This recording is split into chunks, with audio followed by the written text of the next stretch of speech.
आप जिला अध्यक्ष हैं, अब चुनाव भी है इसी साल, कैसी है तैयारी?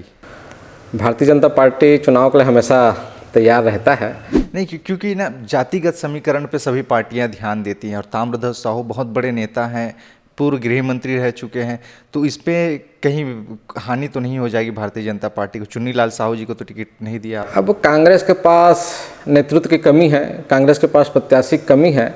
अब उनको महासमुंद लोकसभा में प्रत्याशी नहीं मिला तो उनको बाहर से जो प्रत्याशी लाना पड़ा है, तो उसके बारे में आप लोग खुद सोच सकते हैं। मतलब स्थानीय वर्सेस बाहरी का यहाँ पे मुद्दा है। निश्चित ही, वो तो लोग तो मुद्दा बनता ही है।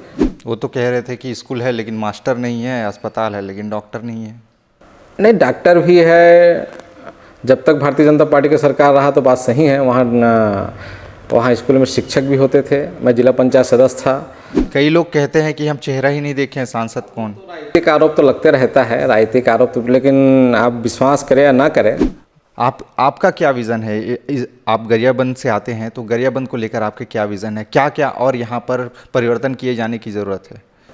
नहीं, परिवर्तन तो देखिए, परिवर्तन विकास का काम तो सशक्त काम है। समय के अनुसार नए नए मांगे होता है, नए नए आवश्यकताएं होती है। क्या लगता है अभी भारतीय जनता पार्टी ने भी अनाउंसमेंट पूरी तरीके से कर दिया है, कांग्रेस पार्टी ने आपके सीट जो महासमुंद है यहाँ भी किया है, वो लोग कह रहे हैं कि कम से कम इस बार 8-9 सीटें आएंगी, आपका आकलन क्या है? सपना देखने में क्या बुरा है? सपना देखने में कोई पैसा थोड़ी लगता है, तो कांग्रेस वाले सपना देखें। आप राजेश साहू जी अपना भविष्य कहाँ तक देखते हैं? अभी तो चलिए जिला अध्यक्ष हैं, और भी कुछ हैं आगे का सोच के रखे हैं? कुछ तो मन में होगा कि भाई यहाँ तक पहुँचा दे। आप विश्वास करें या ना करें, आज तक मैं चाहे मंडल अध्यक्ष बना हूँ, चाहे जिला के महामंत्री बना हूँ, चाहे मैं जिला पंचायत सदस्य बना, चाहे मैं पिछड़ा मोर्चा में जिला का मंत्री बना, प्रदेश का मंत्री बना, चाहे मैं जिला अध्यक्ष बना, आज तक मैंने किसी भी पद के लिए लॉबिंग नहीं किया है। हाँ, मैंने जो पार्टी ने जो भी जब भी काम किया, मैंने पूर्ण ईमानदारी के साथ मैंने उस दायित्वों को निर्वहन किया है।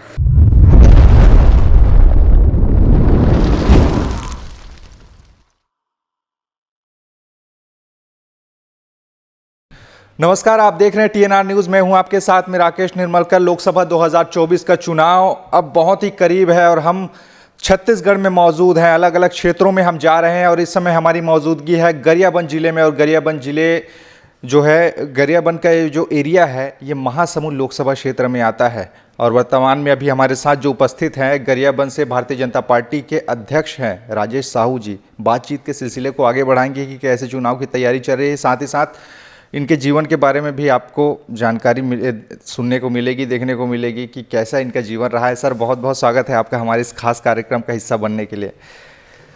हमारे चूँकि पहले कार्यक्रम का ही पड़ाव रहता है सर, राजेश साहू जी पहले कैसे थे, कैसे राजनीति में, आप अपने जीवन के बारे में बताइए, क्योंकि हम ढूंढ रहे थे आपके बारे में, बहुत ही कम जानकारी हमको मिली, तो आप बता दीजिए। मैं तो बहुत ही एक छोटे से गाँव का निवासी हूँ और चूँकि मेरे पिताजी टीचर थे, इसलिए प्राथमिक शाला मैं 2-3 जगह से किया। उसके बाद मेरा जो हाई स्कूल है, तो मेरे गांव के नज़दीक 10 किलोमीटर में छुरा विकासखंड है, तो हाई स्कूल हायर सेकेंडरी मैंने छुरा में पढ़ा। उसके बाद कॉलेज करने के लिए मैं रायपुर गया। रायपुर जब गया तो चूँकि मेरे मामा जी पहले से भारतीय जनता पार्टी में कार्यरत थे, तो उन्होंने फिर मेरे को विद्यार्थी परिषद के संपर्क में लाए, वहाँ कार्यालय लेकर गए। तो फिर वहाँ के जो विद्यार्थी परिषद के जो नेता हैं उनसे अपना संपर्क हुआ। फिर मैं वहीं से विद्यार्थी परिषद में काम चालू किया। विद्यार्थी परिषद में लगातार 4-5 साल काम किया। वहाँ जिला संयोजक भी रहा रायपुर, जब संयुक्त रायपुर जिला था, तो विद्यार्थी परिषद के जिला संयोजक रहा, प्रदेश कार्य समिति सदस्य रहा। अब फिर विद्यार्थी परिषद में काम करते करते रायपुर में ही भारतीय जनता पार्टी में भी आना जाना होता था, संघ के कार्यक्रमों में भी आना जाना होता था। किस साल की बात है ये? अपना 91 से मैंने विद्यार्थी परिषद में काम चालू किया। और उसके बाद फिर मैंने बीएससी गणित में बीएससी किया। और बीएससी करने के बाद कुछ दिन मैंने रायपुर में एक मल्टीनेशनल कंपनी में मुझे काम करने का भी अवसर मिला। 4 साल मैंने वहाँ काम भी किया। तो उसके बाद फिर लगा कि गांव ही सब कुछ, मेरा चूँकि मूल गांव में है और किसानी है, कृषि कार्य है, तो मेरी इच्छा शुरू से रहा कि मैं गाँव में आकर ही कुछ काम करूँ। तो फिर मैंने वापस रायपुर से 98 में वापस आया। अब चूँकि रायपुर से आया, फिर अब विद्यार्थी परिषद संपर्क में था, संघ के संपर्क में था, तो किसानी कृषि कार्य में भी हाथ बटाने लगा, काम करने लगा। फिर उसी समय फिर संघ के कार्यकर्ताओं के साथ संपर्क में आया, संघ के लोगों ने फिर मेरे को काम में लगाए और संघ भी काम करता रहा, साथ ही साथ भारतीय जनता पार्टी में भी आना जाना रहा। उसके बाद फिर एक अपना एक योजना चलता है वन बंधु परिषद, और मेरा ज़िंदगी का एक हॉबी भी था कि मैं जंगलों में काम करूं, जनजाति के बीच में काम करूं, गरीबों के लिए काम करूं, गांव पिछड़ी गांव में जाकर सेवा करूं। ये मेरा एक हॉबी था और एक संयोग से ही भगवान ने जैसे मेरा शौक़ पूरा करने के लिए मुझे एक वन बंधु परिषद में काम करने का अवसर मिला। सेवा भारती के संस्था था और वहाँ मेरे को 4 साल पूर्णकालिक काम करने का अवसर मिला। मैंने एकल विद्यालय योजना, शायद आप लोग भी सुने होंगे, जो सुदूर जहाँ पर ठीक से शिक्षक व्यवस्था नहीं होता है, जहाँ पढ़ने लिखने की सुविधा नहीं होता, वहाँ हम लोगों को काम करने का अवसर मिला। और मैं इसे गरियाबंद अंचल, जिसमें 270 विद्यालय हम लोग चलाते थे, उसके बाद फिर कांकेर का कुछ भाग, उसमें भी मैंने जाकर विद्यालय खोला। मैं खुद स्वयं लगभग 200 विद्यालय गांव में जाकर सर्वे कर एकल विद्यालय संचालित किया। फिर मुझे एकल विद्यालय योजना में ही प्रांत योजना प्रमुख बनने का अवसर मिला। मैंने उसमें प्रांत स्तर में भी प्रांत योजना प्रमुख बन के काम किया। ऐसे तो मेरे 4 साल मैंने जो आदिवासियों के, जनजातियों के बीच में काम किया, जंगलों में काम किया, पिछड़े लोगों के बीच में काम किया, और मेरी ज़िंदगी का एक बहुत अच्छा सुअवसर था। और मैंने जैसे बताया कि मेरा शुरू से ही इच्छा रहता था कि मैं सुदूर अंचलों में काम करूं, गरीबों के बीच काम करूं। तो ये मेरे एक प्रकार से जो मेरे को हॉबी लगा, भगवान ने मुझे उस काम करने का अवसर दिया, उसमें मैंने काम किया। फिर उसके बाद फिर अब ज़्यादा दिन तो काम कर नहीं सकते थे, फिर क्षेत्र बदला, भारतीय जनता पार्टी में फिर मंडल अध्यक्ष बना, फिर राजनीतिक शुरुआत हुआ, मंडल अध्यक्ष बना। फिर वहाँ से फिर जिला के महामंत्री बना, 2 बार जिला का महामंत्री, रायपुर ग्रामीण में भी जिला का महामंत्री रहा। फिर जिला पंचायत का, जब रायपुर संयुक्त रायपुर था, उस समय जिला पंचायत सदस्य छुरा और गरियाबंद दोनों का एक संयुक्त जिला पंचायत क्षेत्र था, तो उसमें फिर जिला पंचायत सदस्य बना। और फिर राजनीतिक करियर चालू, फिर आज तक चालू ही है, जिला महामंत्री, फिर पिछड़ा मोर्चा में प्रदेश का मंत्री बना, फिर आज भारतीय जनता पार्टी के जिला अध्यक्ष हूँ। आप जिला अध्यक्ष हैं, अब चुनाव भी है इसी साल, कैसी है तैयारी? भारतीय जनता पार्टी चुनाव के लिए हमेशा तैयार रहता है और हम लोग की तैयारी पूरी है। और हम लोग जो अब की बार 400 पार, उस नारा को हम लोग सार्थक करेंगे। लेकिन अभी जो रूप कुमारी चौधरी जी हैं, उनको उतारा है भारतीय जनता पार्टी ने, और साहू समाज के लिए एक बड़ा फैक्टर यहाँ पे जो ताम्रध्वज साहू को कांग्रेस पार्टी ने इस बार टिकट दिया है, तो कहीं इसमें तालमेल रहेगा नहीं रहेगा? नहीं, भारतीय जनता पार्टी ने भी साहू के रूप में बिलासपुर में हमारे जी श्री तोखन साहू जी को उम्मीदवार बनाया है। मैं इस सीट की बात कर रहा हूँ। इस सीट में भी ठीक है, कांग्रेस अपना कैसा प्रत्याशी है, क्या है, वो कांग्रेस जाने, लेकिन हमारा जो प्रत्याशी है माननीय श्रीमती रूप कुमारी चौधरी जी बहुत अच्छे नेता हैं, पहले विधायक भी रहे हैं, संसदीय सचिव भी रहे हैं, और उन्होंने अपने काबिलियत जिला पंचायत सदस्य 2 बार जिला पंचायत सदस्य के रूप में भी जीते हैं और बहुत ही सक्षम नेत्री हैं। निश्चित ही उनको भारतीय जनता पार्टी ने जो प्रत्याशी बनाया है एक योग्य प्रत्याशी है और बहुत और जीतेंगे।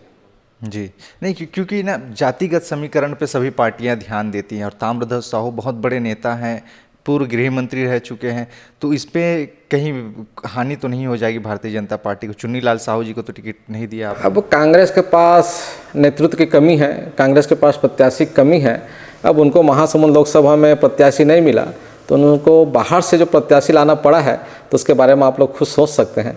अब बाहर से प्रत्याशी है, हमको तो अपना स्थानीय प्रत्याशी चाहिए। मतलब स्थानीय वर्सेस बाहरी का यहाँ पे मुद्दा निश्चित ही वो तो लोग तो मुद्दा बनता ही है, क्योंकि यहाँ के लोगों को अवसर मिलना था। यहाँ भी कांग्रेस के पास नेता होते तो यहाँ के प्रत्याशी देते, यहाँ का प्रत्याशी उनको मिला ही नहीं, यहाँ को चुनाव लड़ने के लिए तैयार नहीं हुए, तो मजबूरी में उनको फिर माननीय ताम्रध्वज साहू जी को यहाँ लाना पड़ा है उनको।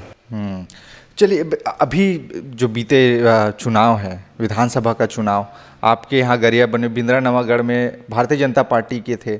कल ही हम वहाँ का इंटरव्यू लेके आ रहे हैं जनक ध्रुव जी का। उनका कहना है कि यहाँ पे जो पहले 15 साल तक यहाँ बिंद्रा नवागढ़ का विकास भारतीय जनता पार्टी नहीं कर पाई।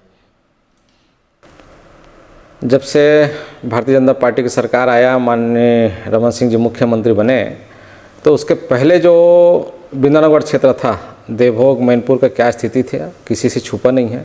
मैं खुद 2003 में जब मैं बिंदानगढ़ विधानसभा का चुनाव सहायक था, चुनाव प्रभारी एक प्रकार से कह सकते हैं, मैं जब गरियाबंद से देवभोग जाता था तो 6 घंटे लगते थे।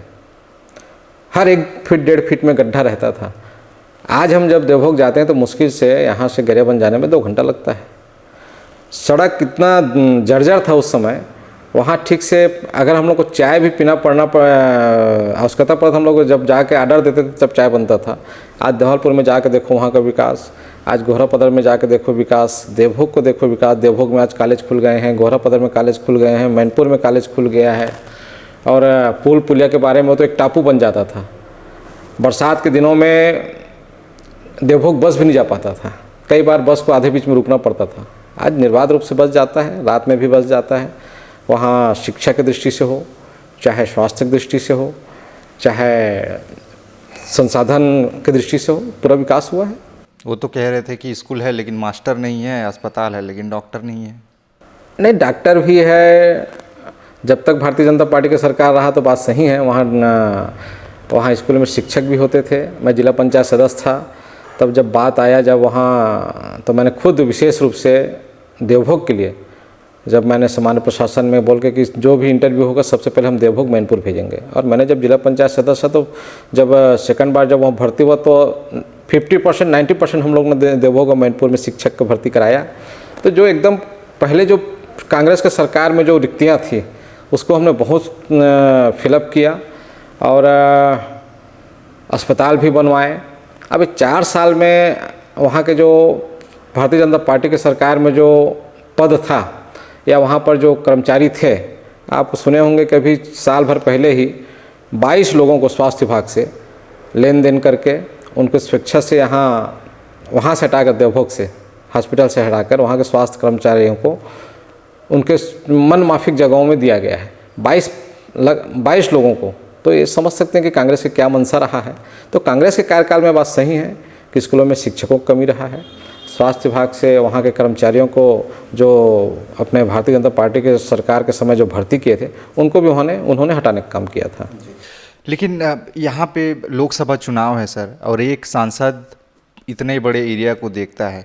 लेकिन कल हम बात कर रहे थे ना, तो एक जो आप इस क्षेत्र में जो सबसे बड़ी किडनी की बीमारी एक गांव है, क्या सोपेबेड़ा नहीं, उस गांव को लेकर काफ़ी ज़्यादा जिक्र होता है, नेशनल लेवल पर बातें चलती हैं कि यहाँ की स्थिति नहीं। ये बात तो सही है कि सुपेबेड़ा का जो जब भारतीय जनता पार्टी की सरकार था तो जब सरकार के जाने के 1.5-2 साल पहले उसके बारे में जब अपने को माने सरकार को मालूम हुआ तो भारतीय जनता पार्टी की सरकार ने हमारे मुख्यमंत्री जी के द्वारा सुपेबेड़े के लिए अध्ययन भी करवाए, वहाँ कैसे वहाँ का समस्या से निदान हो उसके लिए उन्होंने बहुत प्रयास भी किए। वहाँ का पानी कैसे आए, वहाँ का जहाँ तक पानी का प्रॉब्लम है, आयरन की मात्रा या जहाँ तक उसमें कुछ ऐसा केमिकल है जिसके कारण किडनी की बीमारी होता है, तो उसके लिए जब भारतीय जनता पार्टी की सरकार था तब दुर्भाग्य से भले उस समय सरकार चला गया, सरकार रहता तो निश्चित ही सुपेबेड़ा का जो आज समस्या का निदान हो जाता। लेकिन कांग्रेस का सरकार 5 साल रहा, केवल बोलते रहे। जब डॉक्टर रमन सिंह की सरकार रहा तो उन्होंने केवल जाकर मुद्दा बनाते रहे, लेकिन उन्होंने 5 साल सुपेबेड़े के लिए कुछ नहीं किया।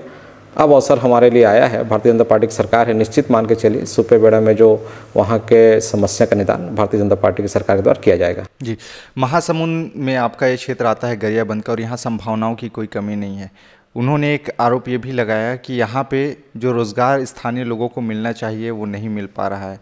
गौठान योजना चल रही थी, अच्छे खासे गोबर बेच के जो गौपालक हैं वो पैसा कमा रहे थे, अब उसको सरकार ने बंद कर दिया है। अब गौठान के बारे में तो आप सभी जानते हैं, गौठान केवल भ्रष्टाचार का अड्डा रहा है। एक लोगों के द्वारा 2 लाख 3 लाख का गोबर बेचा जाता था। जब मुख्यमंत्री के दौरा होता था तो गोबर कौन बेचा, तो वहाँ कांग्रेस के नेता खड़े होते थे और कांग्रेस के नेता के ही द्वारा 2 लाख 3 लाख गोबर बेचने की बात बताते थे। आम जनता को गौठान से कोई फ़ायदा नहीं हुआ है, इसमें व्यापक रूप से भ्रष्टाचार हुआ है। और चुनाव के पहले भारतीय जनता पार्टी के कार्यकर्ताओं के द्वारा प्रत्येक गौठान में जाकर जो वहाँ 30 लाख 35 लाख के लोग जो काम किए हैं वहाँ पर नाम मात्र का काम हुआ था। अब व्यापक रूप से भ्रष्टाचार हुआ था, उससे किसी को रोज़गार मिला नहीं है गौठान से, बल्कि व्यापक रूप से भ्रष्टाचार लोग किए थे। भ्रष्टाचार का अड्डा था यहाँ पे गरियाबंद में खासकर कई सुंदर सुंदर जगह हैं पर्यटन के लिहाज से देखें। आपका राजिम कितना गौरवान्वित करता है छत्तीसगढ़ को। यहाँ पे अगर देखें तो जतमई घटा रानी है। तो भारतीय जनता पार्टी इसके लिए क्या कुछ रोड मैप आपके नज़र में कैसा गरियाबंद होना चाहिए? आप चूँकि जिला अध्यक्ष हैं। भारतीय जनता पार्टी के सरकार के द्वारा ही इस क्षेत्र का जो सांस्कृतिक धरोहर है, यहाँ के जो पर्यटन स्थल है, यहाँ के जो धार्मिक स्थल है, उसका पूरा संवारने का काम भारतीय जनता पार्टी ने ही किया है। आप जानते भी हैं कि राजिम केवल एक मेला हुआ करता था। जब भारतीय जनता पार्टी की सरकार बना तो राजिम कुंभ कल्प नाम देकर वैश्विक पहचान भारतीय जनता पार्टी के द्वारा ही दिलवाया गया है। और इसके विपरीत जब कांग्रेस की सरकार रहा, उनको काम करने का अवसर मिला तो राजिम का जो गौरव विश्व स्थल पर जो स्थापित हो रहा था उसको भी मिटाने का काम किया। जो राजिम में जो धार्मिक काम होता था, जो कुंभ लगता था, उसको भी उन्होंने बंद कर दिए थे। और उससे जो 4 साल राज्य में जो क्षति हुआ, उसके जो वैश्विक पहचान बनना था वो भी रोड़ा आया। भारतीय जनता पार्टी के द्वारा ही जो घटा रानी जटमई का जो विकास हुआ है, तो जब भारतीय जनता पार्टी की सरकार था तो वहाँ रोड बनाने के काम, पुल पुलिया बनाने के काम भारतीय जनता पार्टी के द्वारा ही किया गया था। आज भी आप जटमई जाएंगे तो 2 लेन का रोड जो बन रहा है वो भी भारतीय जनता पार्टी के केंद्र सरकार के योजना से ही बन रहा है। तो भारतीय जनता पार्टी के द्वारा यहाँ के जितने भी सांस्कृतिक धरोहर हो, धार्मिक स्थल हो, पर्यटक स्थल हो, उसको बढ़ाने का पूरा प्रयास किया गया है और आगे करते रहेंगे। जी, आगे करते रहेंगे। लेकिन अब लोकसभा का चुनाव है। अब मैंने पहले ही कहा कि बहुत बड़ा क्षेत्र हो जाता है लोकसभा क्षेत्र, एक गांव-गांव तक एक सांसद को पहुंचना। लेकिन फिर भी सांसद निधि से जो विकास होना चाहिए, आपको लगता है कि आपके इस गरियाबंद क्षेत्र में हुआ है? पूर्व में कि आगे में? अभी वर्तमान में? नहीं, हमारे सांसद जी श्री चुन्नीलाल साहू जी बहुत सक्रिय रहे हैं और मेरे ख्याल से कई लोग कहते हैं कि हम चेहरा ही नहीं देखे हैं सांसद। अब वो तो राजनीतिक आरोप तो लगते रहता है, राजनीतिक आरोप तो, लेकिन आप विश्वास करें या ना करें, आज तक मैंने खुद एक जिला अध्यक्ष के अनुभव बता रहा हूँ, चुन्नीलाल साहू जी ने जितना दौरा किया उसका 50% भी कोई सांसद दौरा नहीं किया है। विद्याचरण श्यामाचरण जी के बारे में जानते हैं कि 6 महीना साल भर में एकाध दौरा करके जाते थे। लेकिन अगर मान लो सांसद जी के बारे में बात करूं तो गरियाबंद जिला में ही हर महीना कम से कम चुन्नीलाल साहू जी 4 बार 5 बार आते थे, ज़्यादा ही आते थे। तो उनका तो दौरा हुआ है। और सांसद निधि में जानते हैं कि कोरोना काल भी रहा, उस समय कोरोना काल में टीका का जो सांसद निधि के द्वारा टीकाकरण के लिए माननीय मोदी जी ने उसको एक सदुपयोग किया और लोगों को घर घर तक लोगों को बचाने का काम के लिए टीका भी लगाया गया, जो वो सांसद निधि का उसमें सहयोग रहा है। अब चूँकि अब क्षेत्र बड़ा है और मेरे ख्याल से मात्र 4 या 5 करोड़ ही फंड आता है, तो वो तो एक प्रकार से पूरे क्षेत्र में काम हो संभव ही नहीं है। लेकिन जो भी राशि आया उनको उन्होंने एक, चाहे वो देवभोग हो, चाहे छुरा हो, चाहे गरियाबंद हो, चाहे कुरुद धमतरी हो, सब जगह उन्होंने बांटे हैं और काम कराए हैं। एक जो कल हम बात कर रहे थे ना विधायक जी से, तो उनका एक था आदिवासी क्षेत्र में खेल को लेकर जो बच्चे हैं उनमें काफ़ी ज़्यादा क्रेज़ है और यहाँ पे संभावनाएं बहुत राष्ट्रीय स्तर तक जा सकते हैं। लेकिन इसके लिए बीजेपी सरकार ने कुछ नहीं किया और वो क्रीड़ा अधिकारी रहे, तो उनका कहना है कि मैं इनको आगे ले जाना चाहता हूं अगर सरकार सहयोग करे। ठीक है ना, तो क्रीड़ा अधिकारी रहे हैं तो 5 साल तक कांग्रेस के गवर्नमेंट में रहा, उनसे ही पूछना था कि उन्होंने 5 साल क्या प्रयास किया। वो तो खुद अधिकारी रहे हैं। भारतीय जनता पार्टी ने बहुत कुछ किया है, यहाँ का खेल कूद के लिए भी प्रोत्साहन दिए हैं। यहाँ के जो प्रतिभा है आदिवासी अंचल में, जो उनको भी उन्होंने उभारने का काम किया भारतीय जनता पार्टी ने। लेकिन उल्टा उन्हीं से पूछना था, आप खेल अधिकारी रहे, आपका तो सरकार ने काफ़ी सुना है, 5 साल तक कांग्रेस की सरकार रहा है, उनको जवाब देना चाहिए उन्होंने 5 साल में क्या किया। भारतीय जनता पार्टी निश्चित रूप से इस दिशा में काम करेगी और करते रहेगी। आपका क्या विज़न है? आप गरियाबंद से आते हैं तो गरियाबंद को लेकर आपके क्या विज़न है? क्या क्या और यहाँ पर परिवर्तन किए जाने की ज़रूरत है? नहीं, परिवर्तन तो देखिए, परिवर्तन विकास का काम तो सशक्त काम है। समय के अनुसार नए नए मांगे होता है, नए नए आवश्यकताएं होती है, उस दिशा से काम सरकार के द्वारा किया भी जाता है। और जिस प्रकार से यहाँ पुराना मांग था कि गरियाबंद जिला बने, भारतीय जनता पार्टी ने गरियाबंद जिला बनाया और जिला बनाने के बाद इस क्षेत्र में कितना विकास हुआ है वो किसी छिपा नहीं है। आज रायपुर से आने में हम लोग को मात्र 1.5 घंटा लगता है। रोड भी अच्छा बना है, पुलिया भी अच्छा बना है और यहाँ पर स्वास्थ्य सुविधाएं बढ़ी है, जिला अस्पताल बना है। जिला अस्पताल के लिए भी राशि केंद्र गवर्नमेंट के द्वारा जारी किया गया है। तो बहुत से ऐसे काम हैं। कॉलेज 5 कॉलेज भी जब भारतीय जनता पार्टी की सरकार के द्वारा खोला गया, तो हर दिशा में भारतीय जनता पार्टी की सरकार के द्वारा काम किया गया है। लेकिन चूंकि हम लोग भी इस क्षेत्र के रहने वाले हैं, तो हमारी भी इच्छा है कि गरियाबंद जिला और आगे बढ़े। यहाँ मूलभूत की सुविधाएँ भारतीय जनता पार्टी के शासनकाल में किया गया है, और भी यहाँ सुविधाएँ हो, खेल के मैदान बने, यहाँ के लोगों को अवसर मिले, शिक्षा में और फैकल्टी बढ़े स्नातकोत्तर स्तर पे। यहाँ पर भविष्य में मांग करेंगे कि मेडिकल कॉलेज भी गरियाबंद में हो, शिक्षा का विस्तार हो, इसके लिए मांग करेंगे। सपना है कि गरियाबंद आगे बढ़े। एक जो हम किताब में पढ़ते थे ना, देवभोग को लेकर के, हीरा का खदान छत्तीसगढ़ में कहाँ है, तो उसमें बड़ा ही सुंदर अक्षरों में लिखा होता था देवभोग। लेकिन उसी को लेकर कल जब हमने सवाल किया तो वहाँ पर अभी काम बंद पड़े हैं। यहाँ के जो नौजवान हैं दूसरे राज्य में खाने कमाने जाते हैं, तो यहाँ पर उनको हर हाथ को रोज़गार हम नहीं दे सकते क्या?